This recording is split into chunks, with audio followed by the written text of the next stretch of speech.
Good morning guys! Nandito na naman tayo sa ating work today. Ayan, ang ating place for. So, gala-gala din tayo pag may time. So, dito tayo napadaan sa likod. Ayan. Yan lang po yung mga area na pwede natin pagdaanan. Napasok na tayo sa isang building. Dito lang sa Palm. Ayan, dito. Ayan, agents. Dito na tayo guys. Sakit na tayo sa taas. Siyempre, mag-ikot-ikot muna tayo dito. Ayan. Dito muna tayo. Ayan na. Doors open. Oh, ayan guys. Welcome to the moon. Brum brum. Good morning. Nandito na naman tayo ulit sa ating workplace. Siyempre, dito na tayo nag-work guys. Oh, ayan. Diba? Ang ganda ng view. Pag maganda ang view, bibigatin yan guys. Hindi basta-basta yung mga nakatira ditong people. Welcome to my place. Ayan na guys. Oh, ayan, kinalat na ng aking alaga ang kanilang pagkain. Ayan, pakakainin na naman natin sila. Siyempre, hugasan muna natin yung kanilang pinagkainan. Ayan. Yung kanyang pinagkainan guys, ikasa natin sa anak kayong mga alaga ko. Oh, ayan yung aking alaga. Are you here? Ha? Good morning. Ganyan yan sila guys. Nagtaguan yan silang dalawa. Where's the other one? Hello! Ayun, tumakbo na. Ayun na, tumakbo na yung isa kong alaga. Oh. Ayan. Hello! Good morning!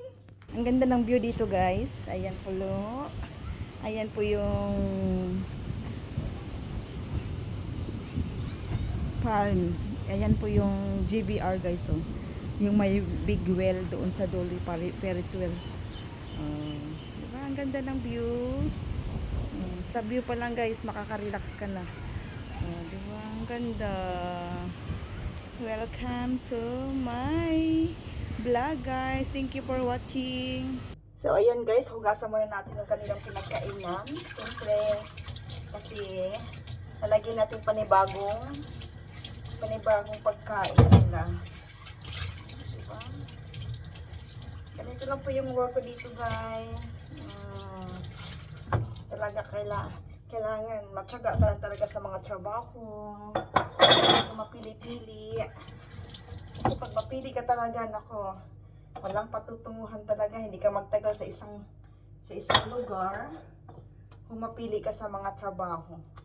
Kailangan lahat ng uri ng trabaho ay alam natin. Tagal kukuha lang ako ng kanilang pagkain. Kasi na-miss na nilang kumain ng kanilang food. Ito po yung pagkain nila guys. Oh. Cat food.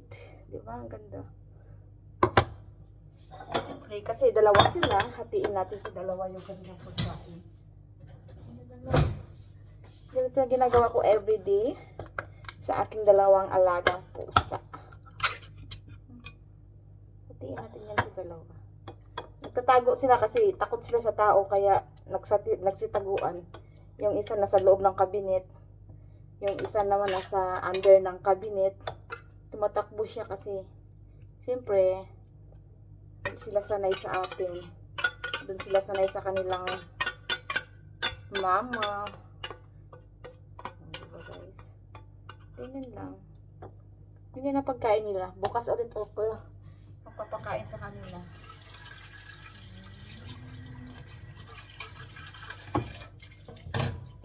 At saka yung lata kailangan natin hugasan pa hindi mangamoy. Hindi mangamoy sa loob ng basurahan. Kailangan lagyan natin ng sabon. Hugasan.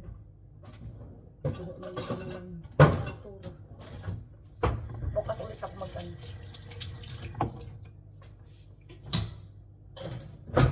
Ayan guys, lagay na natin sa kanilang lagayan. Tapos yung naman, yan na. Ready na yan, yung kanilang almusal.